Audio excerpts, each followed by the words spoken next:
Assalamualaikum warahmatullahi wabarakatuh. Perkenalkan, nama saya Salma Maulidia dengan NIM 2598019968. Di sini saya akan melaporkan kegiatan praktik mengajar terbimbing yang telah saya lakukan di semester 1.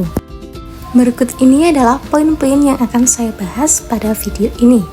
Yang pertama yaitu deskripsi kegiatan, kedua ada strategi pembelajaran, ketiga analisis kelebihan dan kelemahan, keempat refleksi, kelima rencana perbaikan, dan yang terakhir yaitu ada kesimpulan.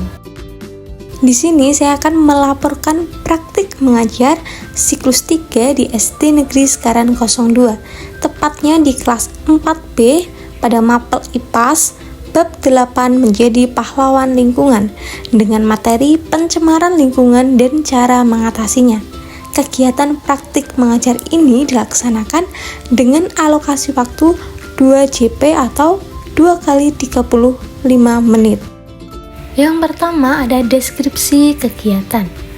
Kegiatan praktik mengajar ini dilaksanakan di SD Negeri Sekaran 02, tepatnya di kelas 4B, pada mata pelajaran ilmu pengetahuan alam dan sosial dengan jumlah murid sebanyak 24. Kegiatan praktik mengajar ini saya lakukan pada bab 8 menjadi pahlawan lingkungan dengan materi pencemaran lingkungan dan cara mengatasinya. Dalam pelaksanaannya, saya menggunakan model pembelajaran problem-based learning yang memberikan kesempatan kepada murid untuk belajar melalui proses mengamati, menganalisis, berdiskusi, dan menemukan solusi terhadap suatu permasalahan. Kegiatan diawali dengan pembiasaan positif berupa salam, doa, pengecekan kehadiran, asesmen diagnosis non-kognitif, dan pemberian motivasi belajar melalui lagu nasional dan ice breaking. Kemudian, guru mengajak murid menghubungkan materi dengan kehidupan sehari-hari melalui kegiatan apersepsi menggunakan gambar pencemaran lingkungan, dan guru juga memberikan pertanyaan pemantik terkait gambar tersebut. Pada kegiatan inti, murid diminta untuk mengamati gambar permasalahan lingkungan, kemudian mengidentifikasi penyebab dan dampaknya.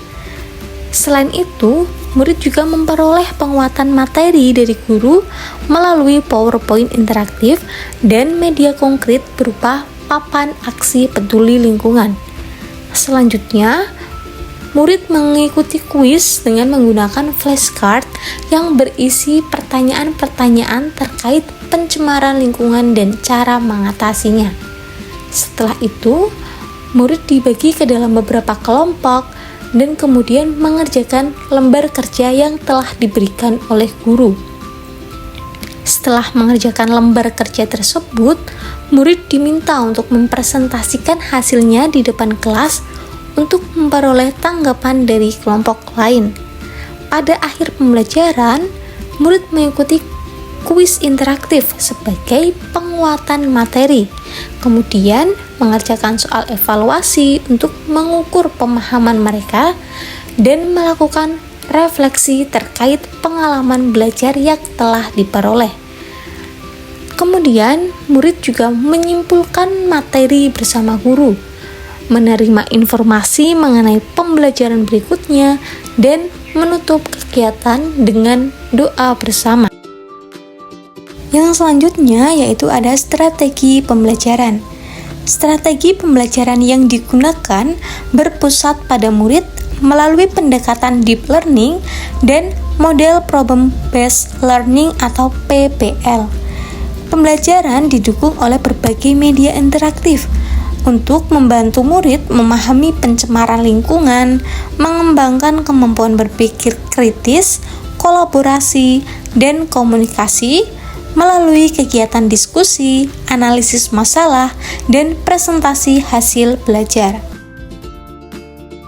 Pembelajaran yang dilaksanakan memiliki beberapa keunggulan, terutama pada penerapan model problem-based learning atau PBL PBL yang mampu mendorong keterlibatan aktif murid dalam setiap tahap pembelajaran. Melalui kegiatan mengamati gambar pencemaran lingkungan, mengidentifikasi permasalahan, menganalisis penyebab dan dampaknya, serta merumuskan solusi, murid tidak hanya memahami materi, tetapi juga terlatih untuk berpikir kritis dan mengaitkan pembelajaran dengan kondisi lingkungan di sekitar mereka. Selain itu, penggunaan media pembelajaran seperti PPT interaktif, papan aksi peduli lingkungan, flashcard, dan kuis interaktif turut meningkatkan minat, perhatian, dan pemahaman murid karena materi disajikan secara lebih konkret dan menarik. Selain itu, kegiatan diskusi kelompok dan presentasi memberikan kesempatan kepada murid untuk bekerja sama, bertukar ide, menghargai pendapat teman, dan melatih keberanian dalam menyampaikan hasil pemikiran di depan kelas. Melalui rangkaian kegiatan tersebut, pembelajaran tidak hanya membantu pencapaian tujuan pembelajaran, tetapi juga mendukung pengembangan dimensi profil lulusan Pancasila, khususnya penalaran kritis, kolaborasi, dan komunikasi. Meskipun kegiatan pembelajaran berjalan dengan lancar dan tujuan pembelajaran sebagian besar telah tercapai, masih terdapat beberapa kendala yang perlu menjadi bahan perbaikan. Misalnya, pada kegiatan diskusi kelompok, keterlibatan murid belum merata karena masih ada beberapa murid yang kurang aktif menyampaikan pendapat dan lebih bergantung pada teman yang lebih dominan. Selain itu, kemampuan murid dalam mempresentasikan hasil diskusi juga berbeda-beda, sehingga sebagian murid masih memerlukan bimbingan untuk meningkatkan rasa percaya diri saat berbicara di depan kelas. Di sisi lain, tingginya antusiasme murid selama diskusi, presentasi, dan kuis interaktif menyebabkan alokasi waktu yang telah direncanakan menjadi kurang optimal, sehingga beberapa kegiatan harus dilaksanakan dalam waktu yang lebih lama. Oleh karena itu, diperlukan pengelolaan waktu yang lebih efektif serta strategi pendampingan yang lebih tepat agar seluruh murid dapat berpartisipasi secara aktif dalam setiap tahap pembelajaran. Yang selanjutnya yaitu ada refleksi.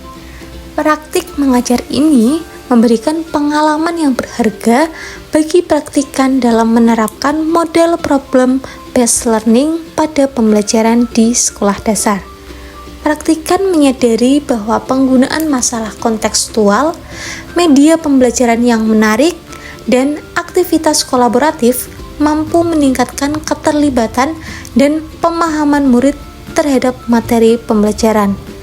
Namun, praktikan juga belajar bahwa keberhasilan pembelajaran tidak hanya ditentukan oleh perencanaan yang baik, tetapi juga oleh kemampuan guru dalam mengelola waktu, memfasilitasi diskusi kelompok, dan memastikan seluruh murid berpartisipasi aktif dalam proses pembelajaran.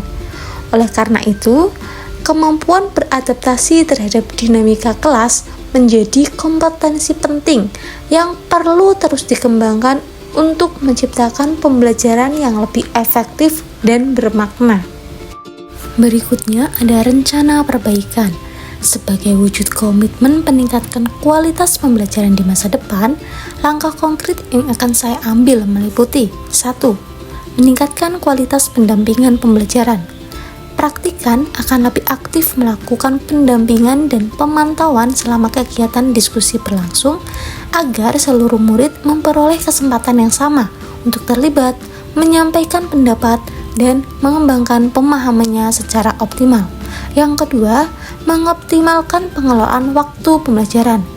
Praktikan akan menyusun alokasi waktu yang lebih terperinci pada setiap kegiatan pembelajaran, sehingga seluruh tahapan, mulai dari diskusi, presentasi, hingga evaluasi, dapat terlaksana secara efektif dan sesuai dengan perencanaan. Yang ketiga, yaitu mengembangkan strategi dan asesmen pembelajaran yang lebih variatif. Praktikkan akan memperkaya strategi pembelajaran dan mengoptimalkan asesmen selama proses pembelajaran. Hal ini untuk memperoleh gambaran yang lebih komprehensif mengenai perkembangan pengetahuan, keterampilan, dan sikap murid.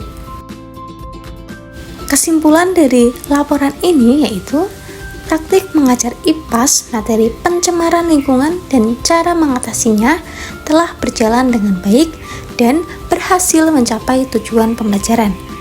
Penerapan model Problem Based Learning atau PBL mampu meningkatkan keterlibatan murid dan mengembangkan kemampuan berpikir kritis, kolaborasi, dan komunikasi. Meskipun masih diperlukan perbaikan dalam pengelolaan waktu dan pemerataan partisipasi murid, pengalaman ini menjadi bekal berharga untuk mengembangkan pembelajaran yang lebih inovatif, aktif, dan bermakna di masa mendatang. Sekian laporan kegiatan praktik mengajar terbimbing yang telah saya lakukan. Terima kasih. Wassalamualaikum warahmatullahi wabarakatuh.